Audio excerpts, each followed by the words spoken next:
I don't think there's anybody better that we could bring on right now to really share with you guys and gals the impact of these technologies, of what's possible for the future, of where we can take this, of the Powur 20-year vision of what's possible for each and every one of our business than Tony Seba. So in just a minute, you're all going to meet Tony. We're so excited, Tony, that you're here. Now, if you don't know Tony, Tony is a world-renowned thought leader, author, speaker, educator, angel investor, and Silicon Valley entrepreneur. He's the author of the #1 Amazon best-selling book, Clean Disruption of Energy and Transportation, Solar Trillions, and Winners Take All. He's the co-author of Rethinking Transportation, Rethinking Food and Agriculture, and Rethinking Humanity. He's been featured in several movies and documentaries, including Bloomberg's Forward Thinking, A Sustainable World 2040, and SunGauge. He's the recipient of many awards, including the Savvy Award 2019, the Solar Future Today's Visionary Influencer Award 2018, the Clean Energy Action's 2017 Sunshine Award, and he's the creator of the Seba Technology Disruption Framework. His work focuses on technology disruption, the convergence of technologies, of business model innovation, and product innovation that is leading to the disruption of the world's major industries. He's been a keynote speaker at hundreds of global events and organizations, including Google, the European Commission, Davos, COP21, CLSA, JP Morgan, the National Governors Association, the Conference on World Affairs, the Global Leaders Forum, Intersolar.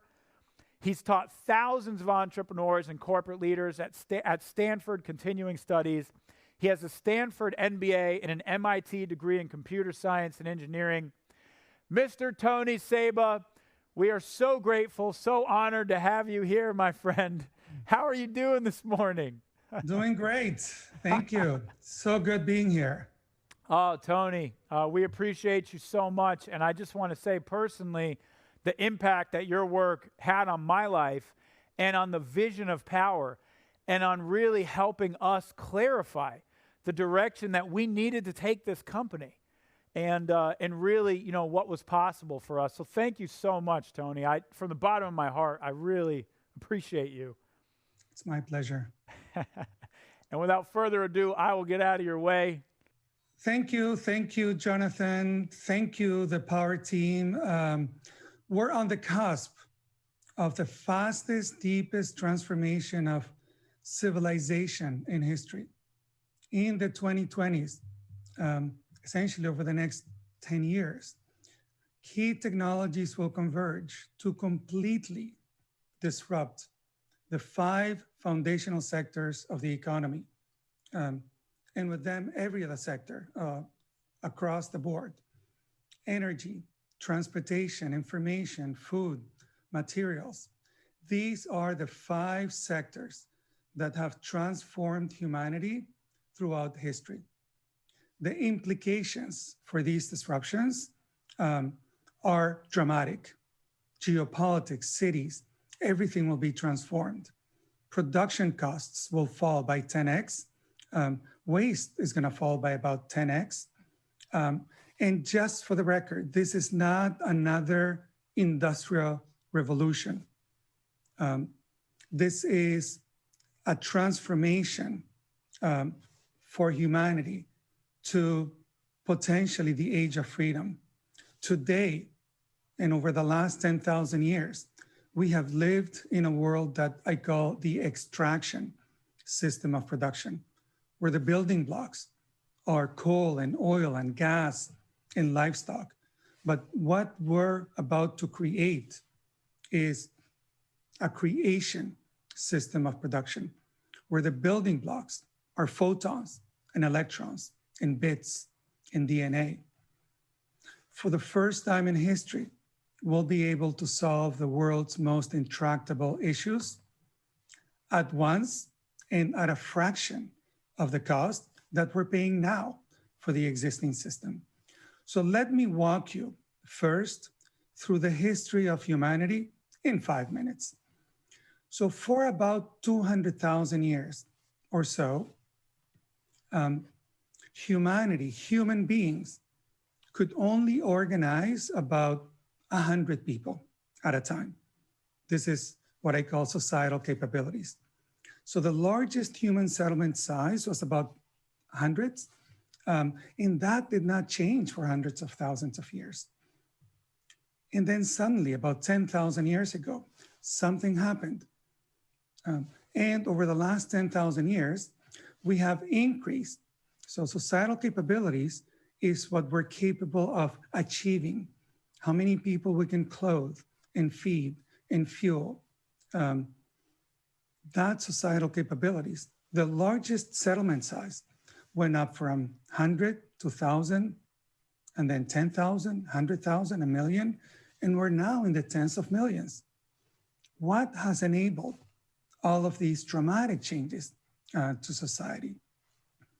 Two things, essentially. In Rethinking Humanity, we looked at all of this history, and there are fundamentally two things. The production system, which is essentially what we use to energy, transportation, materials, how we harness nature and actually people.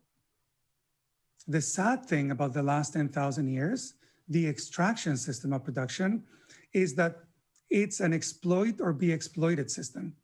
It's a zero-sum competition, which has driven a growth imperative, right? You can't just stay quiet and meditate and be happy because you know somebody's gonna come and eat your lunch. That's the extraction system. The organizing system is how we think, is how we, our models of thought and beliefs and institutions, our taxes and regulations and subsidies. It's how we organize society. Throughout history, the leading civilizations, those who dominated the world or their world, had the best fit, the best combination of the production system and the organizing system. And of course, geography was key throughout history. Now, I'll give you two examples. Sumer, which essentially Uruk, the first modern city, about 6,000 years ago, they invented writing itself. It's amazing that humanity went without writing for hundreds of thousands of years.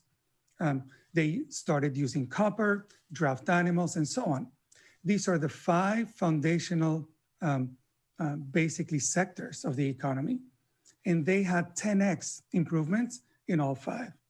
But it wasn't just the technologies. It's the organizing system. It's the belief system. They were the ones who started hierarchies, credit, tax, specialized militaries, and so on. So it was that combination that allowed them to increase societal capabilities by more than 10x. Rome, as we know, they also had key technologies in the 5 foundational sectors. Concrete, they were the first ones to invent or discover concrete. And of course, that helped them create the most amazing transportation system of its time, actually. Until the 1700s, European transportation systems were not nearly as good as Rome. But also, they adopted or created new models of thoughts, new institutions, the Senate, the Republic, secular law. Many of the institutions that we still use essentially were first adopted by Rome. And it was, again, that combination that allowed them to dominate their world. And they were the first 1 million person city. So if you notice, Uruk is here, about 10,000 or so. Rome rose to about 1 million, but they all collapsed. Every leading civilization in history has collapsed into a dark age. So the question going forward is whether we're going to collapse or break through to a higher level. So let me get back into the 1900s. Let's talk about disruption. This is 1900, New York City, Easter parade. There is one horse in this picture. one car in this picture. Horses dominated transportation, essentially since Uruk and even before. This is 1900 New York. 13 years later, there is just one horse in that picture. New York went from all horse but one to all car but one in just about 13 years. That is the last major disruption of transportation. 13 years. And let me walk through the process of disruption and then come back to that disruption. There is usually a long equilibrium, and that can be 100 years or 1,000 years. So our grid has been around for 100 years, and it has been in equilibrium. Our transportation system has been around for 100 years, cars and so on, and they're all about to be disrupted. So what happens is we have an equilibrium, we have a convergence of technologies, and I'll go more into this, where entrepreneurs see what's happening. The convergence opens up a vast new possibility space, but not everybody sees it. Entrepreneurs do, innovators do, but not everybody does. So they enter the market, they create new products and services, they push costs and capabilities, and after a while, the system ruptures. If you see what's going on with electric vehicles, for instance, the system has ruptured the internal combustion engine transportation market. And then soon after that, the new breaks through. So if you have followed Tesla, in 2020, that company has broken through. And the old collapses. If you've seen coal, it has essentially collapsed over the last couple of years. So I created the Seba Technology Disruption Framework over the last 15 years to analyze disruption, to understand disruptions, and to anticipate disruption, which is the most important thing that we can do. So I'm gonna walk you through how to analyze and anticipate disruptions. The first thing that I look at is technology cost curves. So this, we know Moore's law in computing. We know that lithium-ion batteries are improving at a certain rate. Every technology improves at a certain rate. There is a learning rate. The more is deployed, the more we learn to use it, and we save money and we innovate and so on. But so in the case of the car, if you look at the cost curves, in terms of dollars per horsepower, from 1896 to 1908, just 12 years, the cost per horsepower went down from 250 to 41. Now, why is 41 important? Because at that time, a carriage and two horses that you saw in that picture was about 10 times more expensive than the car. 10x has always enabled a quick disruption every single time in history. So why was the Ford Model T so disruptive? 10x, right? In 2014, this was my prediction for the cost curve of lithium-ion batteries. And folks thought that this was an insane prediction, as usually happens, right? But in fact, if you looked at reality at the time, and you anticipate that cost curve over the following 5, 10, 15 years, essentially you can see that I was right on the money. If anything, it was a little bit conservative. And so this is what you do. You look at the cost curve because you can analyze how technology is going to change everything. So I follow a number of key technologies, from solar to batteries to computing to blockchain and so on, that in my work, we can see that they're going to disrupt everything about society. But it's not just technology that enables disruption. It's technology convergence. What does that mean? So think about 2007, the smartphone. Why did both Apple and Google come up with a smartphone that same year, 2007? Not 2005, not 2009. That's because all the technologies that made the $600 smartphone possible converged in the year 2007. So that year, any of 30 companies around the world could have built a smartphone. Nokia could have done it, remember them? BlackBerry could have done it, remember them? So that was the year. The other lesson of disruption is that disruptions are caused by outsiders, right? From the edge, disruptions come from the edge. Neither Apple nor Google had ever built a phone before. And yet, they both built trillion-dollar companies based on the smartphone.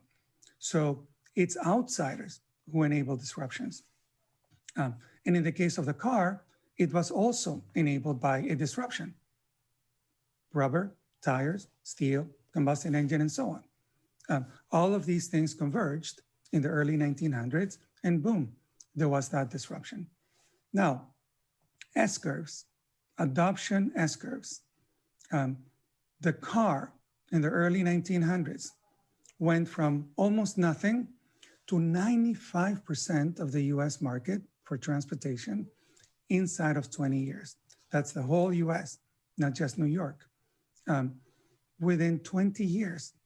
And that was a quick disruption, as we know. But here's the most interesting thing. From 11% tipping point to about 81% happened in just 10 years. The bulk of the transportation disruption happened in just 10 years. Now, this is more than 100 years ago. Now things happen a lot more quickly. But it gets better. Not only did it happen in 10 years, it happened while we built two brand new industries, the oil and auto industry from scratch, right? So we built everything from scratch. We built a new road infrastructure. We fought World War I, and we fought the meanest pandemic in history. All of that happened within 10 years, and the disruption happened even despite all of that.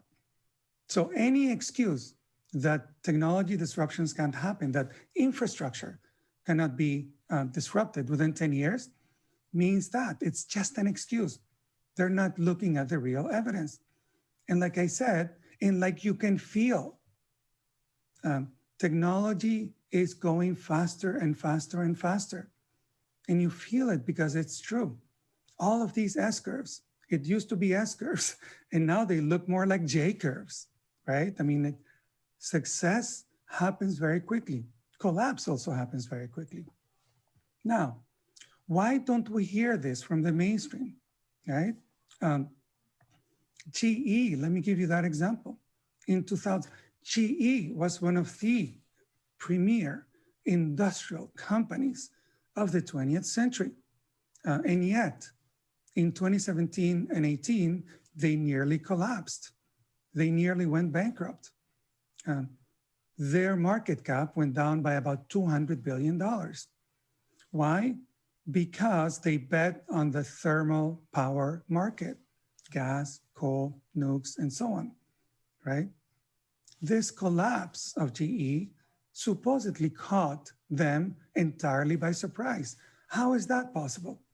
How is that possible? Which is the question that I ask myself every day for 15 years. Why do smart people at smart organizations consistently fail to anticipate or lead market disruptions? And the answer, or an answer, is this: the linear mindset. Linear mindset. It's mechanistic, it's siloed, it's linear. They can only see through a peephole. They only extrapolate the surface properties of markets, not the underlying process of change. The linear mindset blinds us to the amazing possibility space that can open up in front of us. And this is an example of how the International Energy Agency has failed to predict the rise of solar throughout history. So every year they draw a straight line And every year they're wrong by 30 to 50%. Then they go back and they draw another line and they're wrong by 30 to 50%. And then they go back and again and again and again. They get it wrong by a lot year after year after year. Now, if you look at reality, which is the green curve, it's starting to look like an S curve, right? And even then, they're just drawing a line straight up, right? And it's not just the breakthrough technologies like solar, but also the down, right? There's S-curve adoption for the new, and there's the inverted S-curve for the old, for the collapse. So every year, the US EIA tries desperately to save the coal industry, saying, no, this year it's gonna grow, and coal collapses. No, but this year it's gonna grow, and then collapses.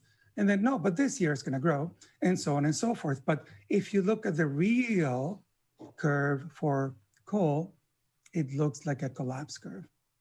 Now, business model innovation is every bit as disruptive as technology innovation. So we know Uber and Lyft and Didi, on-demand transportation, ride-hailing. Uber went from an apartment in San Francisco to more bookings than the taxi industry in America, the 100-year-old taxi industry in America, in 7 years. That's it, 7 years. Within 8 years of that apartment in San Francisco, they had 20% of vehicle miles traveled in many cities around the world. Within 11 years of being founded, they disrupted the car rental industry. 11 years, that's all it took. So again, anybody who tells you that a disruption, a major disruption in transportation cannot happen in 10 years is not looking at the evidence, right? And one of my previous predictions, that car ownership is going down, that essentially by 2020, I predicted new car sales, new gasoline car sales are going to peak. You can imagine what I was told. That is insane. And in fact, cars may have peaked 2019. I may have been wrong by a few months, or 2020, of course. The other really important thing to know about disruption, that the big disruptions, the 10X disruptions, are phase changes to a new system. What does that mean? So back to the car. At the time, the mainstream analysts would have told you that cars are faster horses, right? But of course, we know it's not the case. But the car was not a one-to-one substitution. Cars were 10 times better, 10 times faster. They could drive 10 times further, right? It was a brand new system with new capabilities. And not only did they eat horses, well, not literally, but the car market was 100 times bigger than the horse market, 100 times bigger.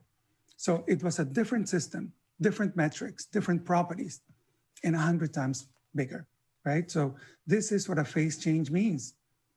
And these disruptions have cascading ripple effects across society. It's not just that you have a new smartphone. That changes everything. So the convergence enabled the car, which changed everything in the 20th century. Geopolitics in the 20th century was about oil, which of course was demanded by the car. How we lived, how we dated before, suburbs, how we built cities, everything was affected by the car. So these disruptions have, there are no silos in disruption. There are cascading ripple effects across society. And with disruptions come changes in preferences. Now, it doesn't mean that you're gonna push for behavior change. Behavior is gonna change because of disruption. So back to the horse. What happened with all those horses that were disrupted in New York City? We ate them. Now, not you or me, but essentially transportation became food, right? We ate them. The horse was the clean meat of 1917, right? So behavior can change, preferences can change. And what's happening today is the same thing or a little bit different because of the smartphone.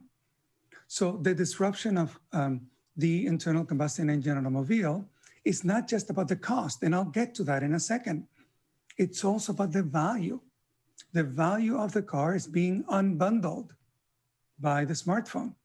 So we needed a car to date and mate. Now we use apps. We needed a car to go to the movies. Now we stream it, right? Restaurants, groceries. We don't need a car for these things. We may want a car, but we don't really need it. So all of these parts of the value of the car are being unbundled already. So the car is being disrupted both from above and from below. There is also the idea of market trauma. Now, what is market trauma? So you'll hear from the mainstream consistently, don't worry, it's gonna take years or decades for solar or batteries or EVs or you name it to have a substantial market share. We know that's not the case, but this is what you'll hear and have an impact. But in reality, if you go back to GE, how quickly that company collapsed, profits and revenues. I mean, the company is still around, but the profits and revenues and market valuation collapsed within a couple of years, right? That is what I call market trauma. It only takes a little percent of the new to actually disrupt the finances of the incumbents. You don't need 50% market share to disrupt coal or gas or whatever, right? And we've seen this in energy. We saw how the Tesla battery in South Australia, with 2% of that, of the capacity of that market of South Australia, ate 90% of the revenues of that market. Repeat, with 2% penetration, 90% of the profits in that market disappeared. That is market trauma. And that happened not even in years, that happened in weeks. So again, the 100-year-old market got disrupted in weeks with only a 2% market share. So again, there's a long equilibrium. There's a convergence of technologies. Entrepreneurs, innovators rush in. They create new products and services. They push the cost and capabilities. They rupture the market. The new rises, quickly breaks through, and the old collapses. That is the pattern of disruption. Now, let me talk about the disruption of transportation. Now, back to 2014, when I published Clean Disruption, this is the cost curve that I said basically would happen or could happen with electric vehicles. 200-mile electric vehicles. I said that the market would offer along the blue line an EV with 200-mile range along that blue line in that time frame. Again, I was told that that was an insane prediction because at the time, a Tesla Model S was $80,000, right? And I said that by 2020, there would be EVs with 200-mile range without subsidies that would be cheaper than the median new car in America. An insane prediction, right? And that's happened. And I said that, of course, by 2030, it would be all over. When folks were saying 2050, and with government support and subsidies and behavior change and so on, I said, no, this is a technology disruption and it's gonna happen for purely economic reasons.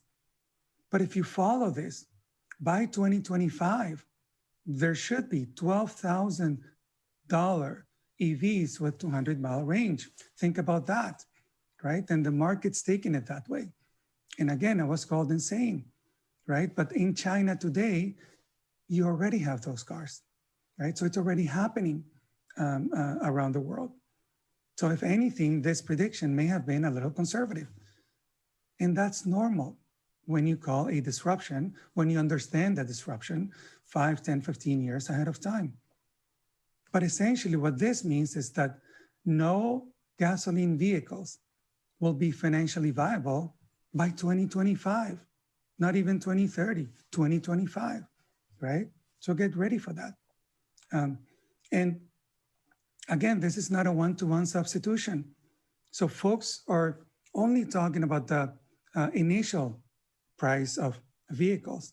But in fact, EVs last 500,000 miles, whereas that's 3 times longer than a gasoline vehicle, 3x, right? And Tesla and GM and others have announced a 1,000,000-mile EV, which is 7 times, right? I mean, if you use one car over 10 years, now we personally drive about 10,000 miles per year. But if you're Amazon and you drive 100,000 miles a year, 10 times more, or Uber, right? Then over 10 years, you need 1 EV, right? 1,000,000 miles over 10 years, or you need 7 gasoline vehicles. So if you look at it that way, on a cost per mile basis, EVs are already ahead, right? And that's why companies like Amazon are going electric, because it makes economic sense for them to do that. This is why they're investing in electrification and autonomy and all that stuff, because it makes economic sense if you have a fleet. And of course, we know that an electric vehicle can power a house for 2 days, right? So if you have an EV today in Texas, you could be in good shape, right? And in fact, with EVs, you can actually not just power your home, you can power others, right? So if you sell to the grid, if you provide services to the grid, you can get paid for the battery in your car. Try that with a gasoline vehicle.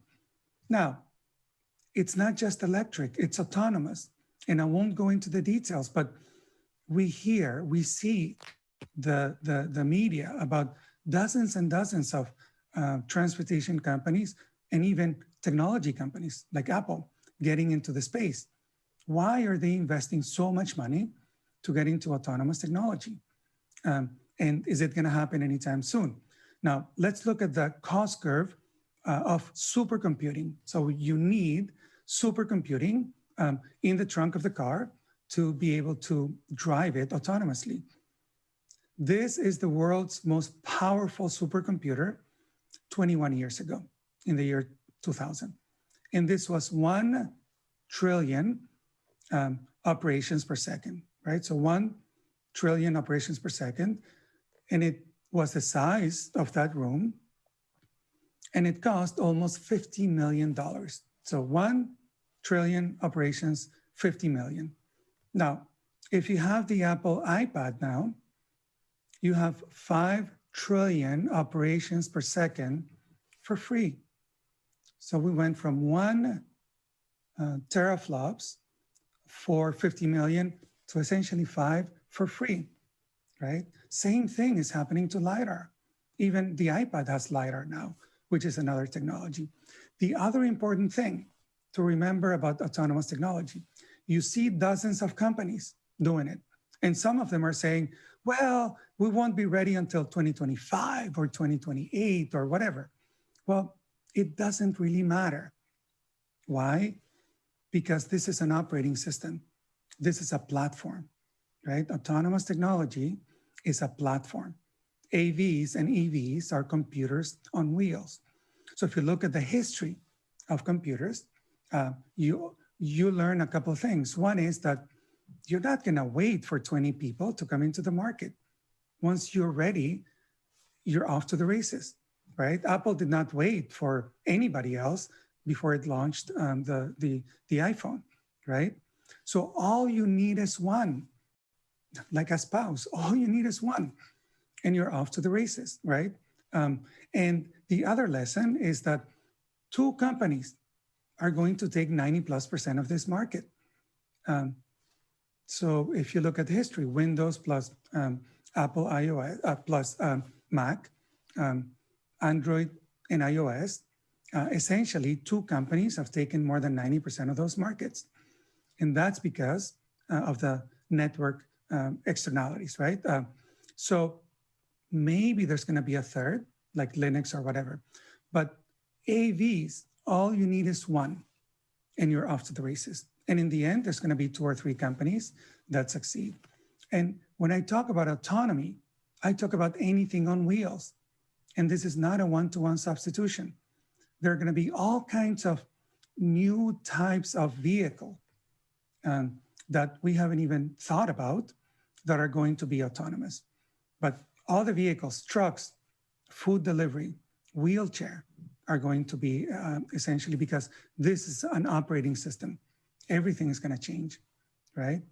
But I mean, again, you hear in the mainstream media about somebody who was killed 2 years ago or whatever. Are self-driving cars safe? Today, right, just to give you an indication, Teslas with autopilot are 9.5 times safer than the average human being. 9.5 times safer today. This is not in the future. If we all used, if everybody in the world used that technology, EVs with autopilot or equivalent, today we could save 900,000 lives every year that happen because of human-driven accidents. So anybody who tells you that this technology may not be safe, it's already safer than human beings.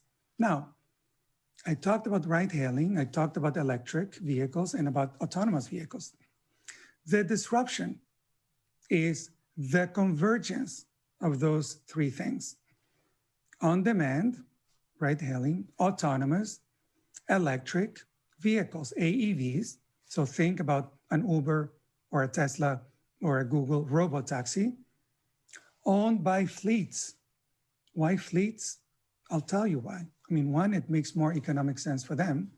But when the Amazons and the Ubers of the world use essentially transport as a service, the day that autonomous technology, level 4, autonomous technology is ready and approved by the regulator, essentially that day, the cost per mile. Now remember, it's a new system of transportation. It's not a one-to-one substitution. And new systems bring new metrics, right? So the metric for the disruption of transportation is cost per mile or revenue per mile. The day that level 4 autonomous technology is ready and approved, let's assume this year, 2021, the cost per mile of a TaaS vehicle is going to be 1/10 of the cost of an individually owned car, whether it's electric or a gasoline vehicle, 1/10. Again, we've seen how 10X has always enabled a quick disruption every single time. So this year, if we have that task, the decision that an individual who wants to buy a car has to make is this: do I want to spend $50,000 over the next 5 years owning and maintaining a car, or do I want a subscription, a $100 subscription to Uber or Lyft or whatever? No brainer, right? By doing that, by not owning a car, initially your second or third car you're gonna get rid of, and then your first car. Essentially, you're going to save $6,000 a year. Think about that for a second. So TaaS is going to be cheaper, not just cheaper than owning a car, a new car, even if you get a car for free, even if somebody gives away a car, TaaS is going to be cheaper by 2 to 4 times than just the costs of operating a car, just the cost of fueling that car and insurance and so on and so forth. So this is a no-brainer disruption. Initially, you're going to maintain your car, and then at some point, you're going to be like, why am I paying 4 to 10 times more for owning a car, right? So that prediction I made in 2017, and what we saw last year from Tesla is almost exactly what I said would happen. So Tesla is talking about their robo-taxi coming soon, and the cost per mile is going to be 18 cents, which is within the range that I mentioned 4 years ago. And that is going to happen immediately because 10X is such a no-brainer. Now, let's assume a 2021 or 2 or 3, basically level 4 approval in America. By 2030, 95% of passenger miles will be TaaS. By 2030, I mean, it doesn't have to be approved this year. 2022 or 3 are fine. Why? Because this is a computer on wheels. You just download it. You just download the new operating system. So by 2020, so we're going to get rid of our cars. Like I said, first the third car, then the second car, and then your main car. 60% of cars by 2030 are going to be fleet, the Ubers of the world, the Lyfts of the world, and so on. 40% are going to be individually owned, but they only drive 10,000 miles a year. You know, a fleet car drives 100,000 miles. So by 2030, 95% of miles will be electric. And the implications are astonishing. One is the end of gasoline vehicles and also individual ownership.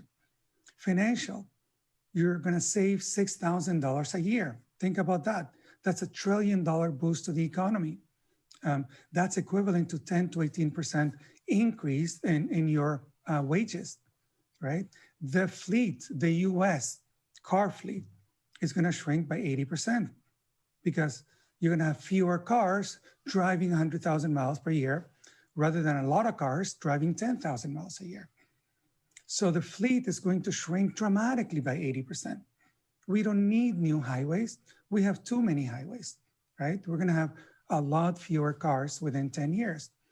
The implications for the environment are also astonishing. 90% decrease in CO2 emissions by 2030.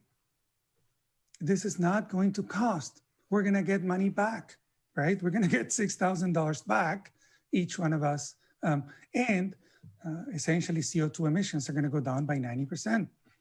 Traffic, we're going to save 1 million lives every year that are caused by humans accident, right? This is going to happen by 2030. The implications for the oil industry are also dramatic. So again, 4 years ago, I predicted that oil demand would peak 2020 and then would drop to about 70 million barrels by 2030. Again, insane prediction, right? So the cost, the equilibrium cost for oil at 70 million barrels is $25. So I predicted that by the early 2020s, 2021, the barrel of oil would be 25 on the global markets, $25 a barrel. That sounded insane just 1 year ago. And we've seen what happened this last year. Oil went down to 20. Actually, it went down to minus 20, right? And demand went down to 70 million barrels, exactly as I predicted. Of course, it happened because of another disruption, but it happened, right? So like I told you before, when you see the possibility space, you see it, right? And the mainstream did not see it. Now they claim they knew it all along, of course, but they could not see it. This was an insane prediction, which already happened. Land use, and this is really important for energy, because we're not going to own cars. Essentially, 80 to 90% of parking is going to be freed up. Think about that, right? The urban landscape is going to be redesigned. About a third of the landmass of cities, of modern cities, is parking, not people. Parking, a third, right? And most of that is going to be freed up because we're not going to need it. So the cities, the urban landscape be redesigned, right? Now, again, when I predicted in 2014 that 80 or 90% of parking would be freed up, that was an insane prediction, right? We love cars. Well, we saw that last year. US parking demand was down 90%. Of course, because of another disruption, but again, the key is to see the possibility space. The land use implication of the task disruption is amazing. So in LA, in the space freed up by parking, we could build by 2030, 3 cities the size of San Francisco. Think about that. We could build the wealth of 3 San Franciscos in the desert that's going to be opened up by the parking disruption because of the task disruption. What are we gonna do with all this land, right? I mean, affordable housing, check. Green space, check. More business, check. More energy, check, right? And this is gonna happen within the next decade. So let me tell you now about energy. And I just published this about in October, and it's called Rethinking Energy. 100% solar, wind, and batteries is just the beginning. So that was the question that we asked ourselves. Is it even possible to have 100% an electric power system that is 100% SWB, solar, wind, and batteries? And if so, can we have it by 2030?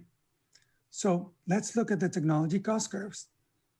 As we know, from 2010, over the last decade, solar and wind both have become so cheap that they're cheaper without subsidies than anything else. Coal, nukes, gas, anything else. Solar today, even the IEA is admitting it, right? After 30 years of being wrong, that solar today is the cheapest source of energy on the planet in history, not just today, in history, right? Solar is so cheap that nearly firm power, which means solar plus 4 hours of storage, or wind and 4 hours of storage, is not just cheaper than anything else, it's cheaper than the operating costs of conventional energy. Again, the total costs of solar plus storage is cheaper than operating anything else. Even if a gas power plant or a nuke were free, the costs of running it are more expensive than solar. It makes exactly no sense to invest in anything else, in any conventional energy today. Now, on top of that, we are expecting to see another 70% drop in the cheapest sources of energy. So we're seeing a convergence of solar, wind, and batteries. Remember convergence? And that convergence is going to get 70% cheaper over the next 10 years. So let's look at that. Solar dropped costs by 82% since 2010, so over 10 years. And we expect another 72% drop over the next 10 years. Wind, 46% drop over the last 10 years, 43% expectation over the next 10. Battery costs have come down. Remember my cost curves that were called insane? Well, battery costs came down by 87% since 2010, and we expect another 80%, right? Let me talk a little bit about God parity, because this is important when we're talking about distributed generation and storage. So throughout decades of the solar industry, we've talked about grid parity, which is the point at which, of course, you can self-generate at a cheaper rate than what you pay utilities. And we're there in hundreds, if not thousands of cities around the world. Grid parity, solar is already there in many markets. But the thing that's going to really tip this market is what I call God parity, generation on demand. Meaning the cost of solar and then storage is going to be so cheap, it is so cheap, that at some point it's going to be cheaper than the cost of transmission. So I want you to think about that. Even if you can generate at zero utility scale, when you add the cost of transmission, right, and CEO, salaries and so on, you can always self-generate at a cheaper rate than that cost of transmission.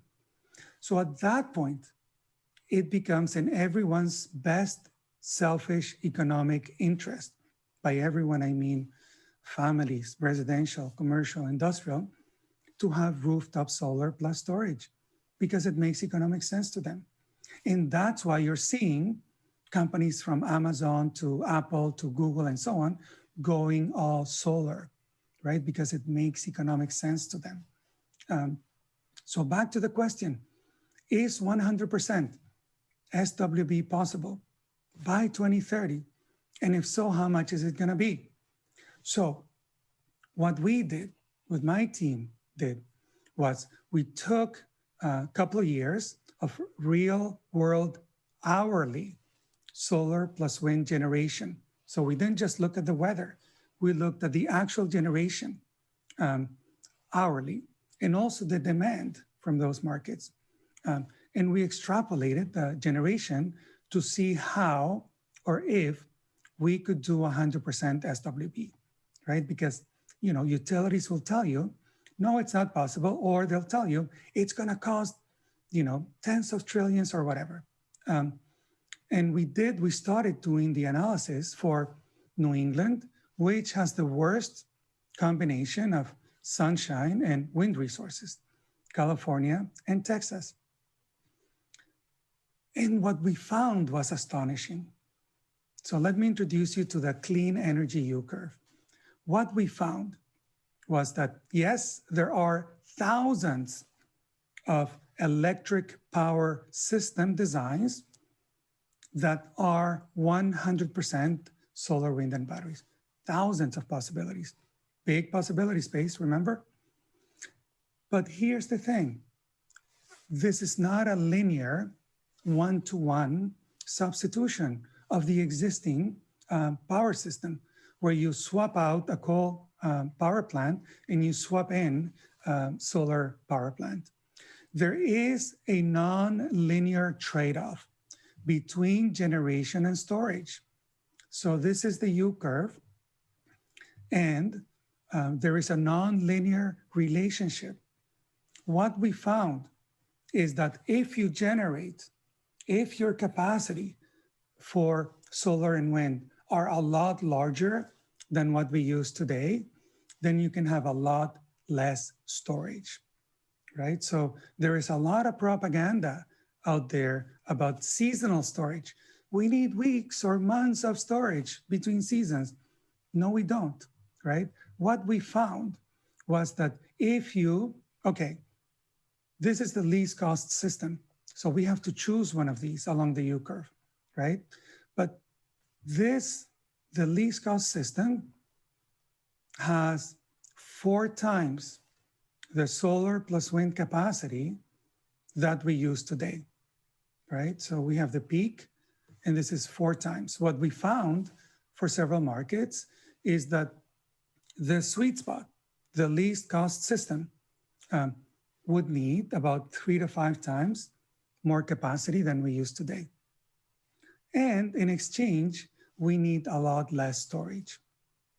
In the markets where we've looked at, from Germany to India and here in the US, need anything from 1 to 4 days. We haven't found anything outside that, 1 to 4 days of storage. So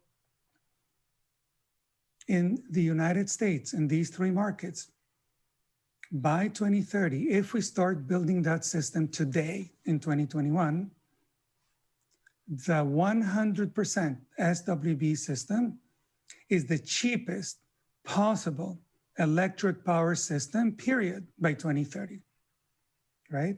It'll be cheaper than even maintaining the existing conventional generation system, right? In California, all we need is to invest $115 billion. Texas, just under 200. New England, 91 billion to build a resilient and robust 100% SWB by 2030, the cheapest possible system. If we do it all over the US, it would cost less than $2 trillion, which is over 10 years, 1% of GDP. With 1% of GDP, the US can achieve energy independence from conventional energy sources, period, right? And again, the new system, the 100% SWB, is a new energy system with new properties, right? So the car was not just a faster horse, right? The SWB system is not just cleaner, it is clean, right? But it's not just a cleaner conventional generation system. It's another system altogether. And if you look at history, it's going to be dramatically larger than the existing one. I'll get to that. So in Texas, for instance, and we hear what's going on in Texas today, some of you are in Texas, 100% SWB system would include 49 hours of storage, right? 2 full days of storage. So even if all generation shuts down, the whole state can function normally for 2 whole days if you have a 100% SWB, right? But it doesn't have to shut down because there's going to be 4.9 times more capacity than they have now. 5x, even if half that capacity shuts down, it's still a lot larger than we use today in Texas, right? And the cost of that electricity is 2.6 cents. 2.6 cents. The whole system is going to cost that, 2.6 cents per kilowatt hour. Nothing else can compete with that. Cheaper, larger, more resilient, and more robust. Another key finding is what we call superpower. Super abundant, essentially free, zero marginal cost energy. What does that mean? So if you go back to our analysis, our simulation of SWB, because you need to plan the whole system for the worst combination of solar and wind resources, right? What you're gonna do is add a lot more capacity to the system. So the rest of the year, so you meet every single hour of demand, of today's demand, but the rest of the year, you generate up to 100% more energy than the existing system for free. This is free energy that is twice the size of the existing system. So in Texas, in 93% of days, they can generate not just the demand today, but up to 100% more energy. Did I say free? This is all clean, super abundant energy. Even in New England, you can generate in 64% of days, essentially superpower, up to twice what the existing system generates. So the new, because of superpower, so this is the incumbent mirage. The incumbent mirage is that the system that we have in 10 or 20 years is going to be essentially what we have now, plus or minus 10%. That is not going to happen. The lowest cost SWB system, which is cheaper, did I say cheaper than the existing system, is going to be dramatically larger and cheaper and clean, of course, right? Now, this is not about electric power disruption. It is about electric power disruption, but it's about disrupting all forms of energy. So 100% in California, SWB will generate both existing demand and superpower, right? So the existing demand for electricity is covered. And then all of this additional generation can cover, did I say for free? All the vehicle miles traveled in California if they were electric for free, right? And some need for residential heat. Now, interestingly, if you invest an extra 20% in that system, it can cover electric power, transportation, residential heat, commercial heat, and some industrial heat. Assuming, of course, that we electrify that we electrify residential heat and commercial heat and so on. So this is disruptive. SWB is disruptive to all forms of energy. In Texas, it would create superpower to cover essentially, again, all transportation if it were all electric, residential heat, commercial heat, and a lot of industrial heat, right? In any time of the year. It would cover every single hour of the year. So everything, every single thing, from heat to electric power to gasoline, will be disrupted by a 100% SWB, right? And the economics are unbeatable. You can't compete with the economics of superpower. Why? Because there are disproportionate returns to incremental investments. So once you build the least cost SWB system, if you invest an additional, say, 20%, you can create another 200 to 300% superpower. Think about that for a second. You invest 20% more and you get a return of 200% more. Where have you seen that? Not in energy. No form of resource energy can possibly compete with this, right? So they're going to be competing with photons and electrons. This economics, where you get disproportionate returns to incremental investments, is more like information economics. It's more like, Amazon Web Services. It's more like Google, right? Where the marginal cost of energy is zero, and an incremental investment in infrastructure yields, or could yield, a 10x. Now, let me show you how that works. New England, which again has the poorest sunshine combination of solar and wind resources in the nation, here's what it would generate with 100% SWB, with the least cost system, right? So it would cover all its electric needs and much of electric transport. But if they invest an additional 20%, right, this much more, they would get 210% more superpower. 20% additional investment, 200% more superpower. Where have you seen that in energy? So essentially, in New England, with the poorest resources, sunshine and wind in the nation, they could cover all of transport and much of residential heat with 100% SWB, with just a 20% incremental investments. Again, this is disruptive to everything else. And this is why we say that 100% is just the beginning, because additional investments are going to get you way more than what you can put in, just like information economics.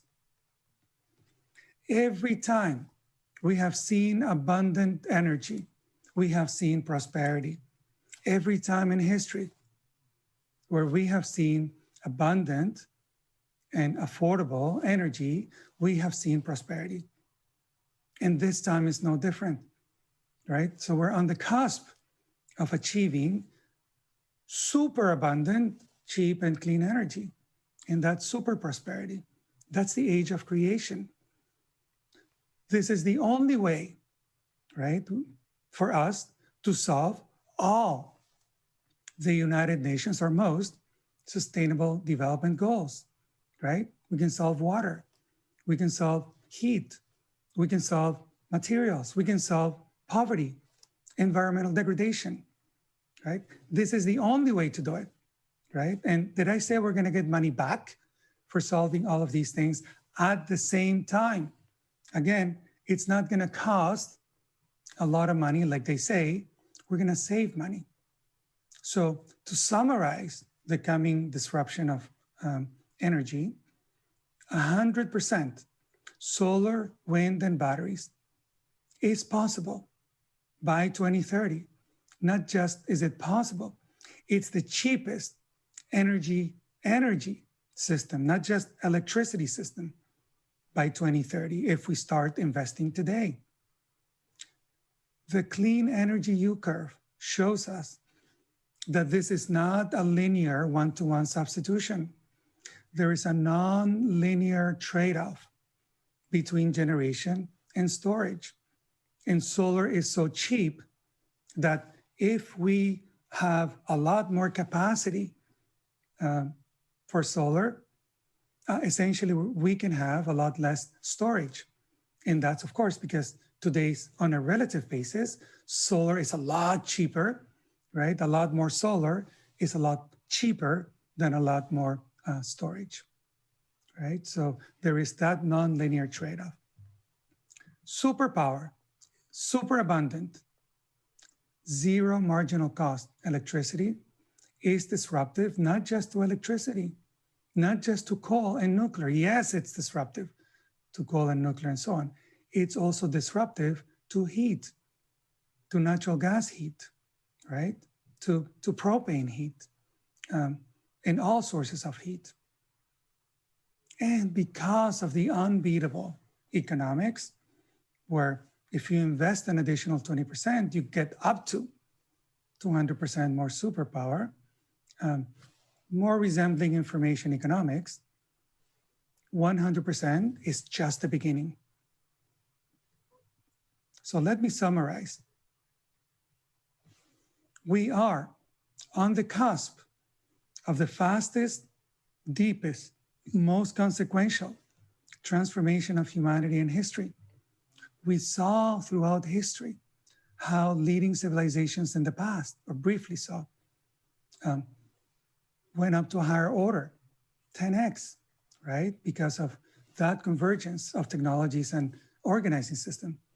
What we didn't see is that they collapsed after a while because they made the wrong choices, right? All of them collapsed, every single last one of them. And today we are essentially at the end of the industrial order that we started building about 500 years ago. But we have in the 2020s the key technologies that can make the age of freedom happen. We have the opportunity for the first time in history to elevate humanity, to create a new production system, and achieve the age of freedom. We can solve the world's most intractable issues, from poverty to inequities to environmental degradation, all at once, and get money back. To make this future happen, we must shift our mindset. The linear, narrow, siloed, mechanistic mindset is not going to do it. In fact, that mindset is exactly what every other civilization had that led them to collapse. Okay, we need to shift our mindset. We need to rethink the present, as we're looking at today, and the future, right? All the possibilities that are opening up in the future. We must accelerate the production system, the creation production system. Things like energy, 100% solar, wind, and batteries. Transportation, transport as a service. Food, precision fermentation. All of these technologies will allow for humanity to be free. They will cut the cost of our basic needs by about 10x. All production is going to be localized. Design is global. Development can be global, but production is local, right? So we'll achieve autonomous regions and cities. And this will enable humanity essentially to spend time with the things that we want to do, not the things that we have to do. We need to create the conditions for this new system to emerge. New institutions, new belief systems, new mindsets. so that we can enable the age of freedom. The people, the organizations, the societies that do this will successfully increase their societal capabilities, what they're able to achieve by 10x over the next decade or so, and break through to a higher order, to the age of freedom. So we have a choice today. You have a choice today. Do we want to go back and collapse? Do we want the linear mindset and collapse? Or do we want to break through to the age of freedom? It's our choice. Thank you.